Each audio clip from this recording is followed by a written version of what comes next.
Kita tuh sering banget gak sih bikin suatu goal atau tantangan untuk diri kita sendiri, tapi akhirnya kagak pernah terrealisasi. Lalu kita bikin janji ke diri sendiri.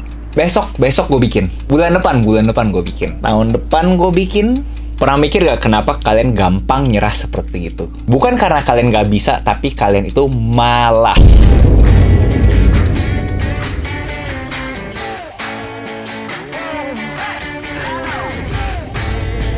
Kita sebagai manusia pengen sesuatu yang cepat dan signifikan. Tapi kita susah banget ngerubah kita punya kebiasaan jelek yang lama. Alhasil akhirnya kita cepet capek dan bosen dan akhirnya nyerah. Mau seberapa pentingnya aksi ini, kita prefer untuk nunda aksi tersebut.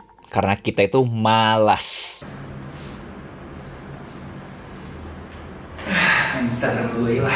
What if kalau misalnya gue kasih tahu ke kalian bisa ngelawan kemalasan tersebut hanya dengan waktu 1 menit. Sebelum gue bahas caranya, nama gue Agus Leo Halim, dimana gue upload video 2 hari sekali yang berhubungan dengan industri kreatif. So jangan lupa subscribe buat kalian gak ketinggalan video dari gue.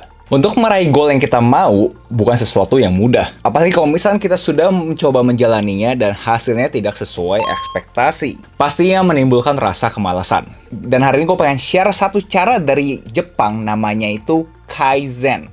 Atau sering disebut dengan 1 Minute Rule. Metode ini ditemukan oleh Masaki Imai. Apa itu Kaizen? Adalah 2 kata yang berbeda, di mana Kai itu adalah change atau perubahan, Zen itu adalah wisdom atau bijaksana. Konsep ini bilang bahwa kita seharusnya jangan ubah hidup kita secara spontan. Harusnya secara perlahan dan bijaksana. You shouldn't change your life spontaneously, but slowly and wisely. Core konsep dari Kaizen ini adalah kalian cukup mengalokasikan 1 menit ke kalian punya goal. Di setiap hari, di waktu yang sama, cukup 1 menit, nggak kurang, nggak lebih, secara konsisten. Gue tau, terdengar gampang kan? Eksekusi suatu tugas hanya butuh 1 menit. Di-compare sama tugas-tugas yang biasa kita lakukan, di mana effortnya tuh butuh 30 menit, bahkan 1 jam. Ini cukup 1 menit. Lu bercanda? Gue tahu kalian pasti skeptis pas dengar konsep ini. Dimana secara logika kalian pasti berpikir, ini gimana caranya bisa efektif? Kalau misalnya kita punya goal yang ambisius, berarti kita punya effort juga harus ambisius. Kalau misalnya kita punya goal yang gede, berarti kita punya effort juga harus besar. Kagak bisa jomplang antara goal dan effort. Ini adalah suatu miskonsepsi. Justru effort yang terlalu besar malah bisa bikin kita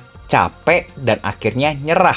Saking gedenya itu tugas, itu task, kita prefer dibanding gue ngerjain itu tugas, mendingan gue balik ke comfort zone-nya gue. Jadi kalau kalian go all in sampai 150% dari kalian punya effort, itu nggak ada fungsinya kalau misalkan hari berikutnya kalian tidak melakukannya. Tidak konsisten. Jadi kasarnya Kaizen ini prefer kalian ngelakuin sesuatu 1 menit setiap hari di waktu yang sama secara konsisten, dibandingin 12 jam tapi abis itu nggak konsisten. Kenapa dia lebih mendewakan 1 menit dan konsistennya? Karena dia argue bahwa kalau kita bisa reframe tugas kita secara mikro, yaitu 1 menit ini, akan terasa mudah. Kita akan merasakan kebahagiaan saat melakukannya karena mudah. Mau belajar bahasa baru. Je m'appelle Léo.